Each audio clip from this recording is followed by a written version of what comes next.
क्या ये सब एक कॉन्सिडेंस है या फिर दुनिया का सबसे बड़ा डिस्ट्रैक्शन कैंपेन?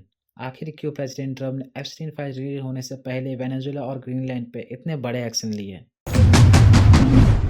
और आखिर क्यों अमेरिका पार्टिसिपेट कर रहा है ईरान और इसराइल की वॉर में? और आखिर इन सब वॉर से किन कंट्रीज का सबसे ज़्यादा फायदा हुआ है? 3 महीनों में पूरे जियो पॉलिटिक्स से हिला कर रख दी। कहानी की शुरुआत होती है जनवरी 3, 2026। एप्स्टीन फाइल पब्लिक होने के 27 दिन पहले यूएस लॉन्च करता है ऑपरेशन एब्सोल्यूट रिजल्ट। वेनेजुएला का सेटिंग प्रेसिडेंट और उनकी वाइफ को नार्को टेररिज्म के चार्जेस में यूएसए उठा कर ले जाते हैं। लेकिन असली खेल यहाँ है। नई गवर्नमेंट बनते ही यूएसए ने उनसे 50 मिलियन बैरल ऑयल की डील साइन कर ली, वो भी एकदम कौड़ी के भाव में, चीप प्राइस पर। एक तरफ अरेस्ट और दूसरी तरफ सस्ता तेल। टाइमिंग देख रहे हो? अभी इतने सब काफ़ी नहीं था।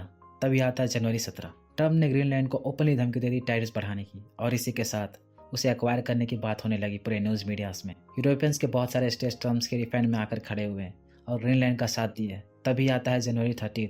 एप्स्टीन फाइल्स पब्लिक होती है और बूम, इसमें दुनिया के बड़े बड़े लीडर्स का नाम आता है। और इनफैक्ट ट्रम्प और यूएई के हाई प्रोफाइल्स लोगों का भी नाम आता है और फोटोज भी बाहर आते हैं। यूएस के सिटीजन्स अपनी गवर्नमेंट के खिलाफ सड़कों पर उतर आती है। पब्लिक गुस्से में आती है और इसी गुस्से को ठंडा करने के लिए चाहिए होता है एक नया टॉपिक, एक नया डिस्ट्रैक्शन। इसी टर्मोइल के बीच बात चल रही होती है पीस की, यूएस, ईरान और इसराइल के बीच।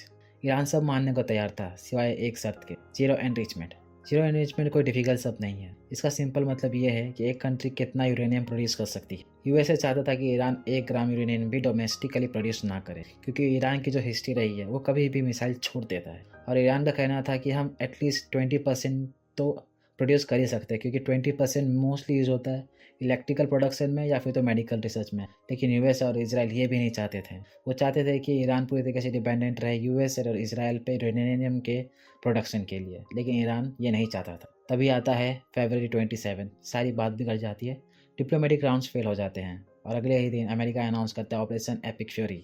ईरान ने सोचा पहले मैं ही अटैक कर देता हूँ, और गल्फ में मौजूद यूएस डिफेंस सिस्टम पर मिसाइल दाग दी। Full fledged war mode on. आज है मार्च 7, 2026। ईरान की फ्रंट फुट गवर्नमेंट डिस्ट्रॉय हो चुकी है। प्रेसिडेंट से लेकर मिनिस्टर तक सब क्रॉस फायर में मारे गए। इसराइल और अमेरिका क्लेम कर रहे हैं कि उन्होंने न्यूक्लियर साइट सारे खत्म कर दिए हैं, पर ईरान कह रहा है सिर्फ बाहर के ढांचे ही गिरे हैं, अंदर का न्यूक्लियर मटेरियल अभी भी सेफ है। लेकिन ट्विस्ट सुनिए, अब न्यूज़ आ रही है कि शायद ईरान ने पहली मिसाइल्स फायर ही नहीं की। यूएई अब इन्वेस्टिगेट कर रहा है कि पहले फायर किसने किया।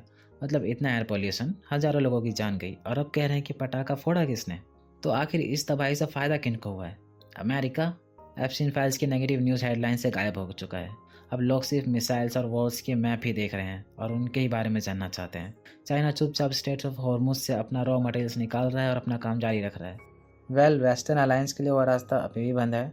इंडिया पर रशिया से तेल खरीदने के लिए जो टैरिफ लगे थे वो यूएस ने 30 दिन के लिए हटा दिए हैं। बहुत बड़ा एहसान कर दिया यार। इनडायरेक्टली रशिया का धंधा तो चल रहा है।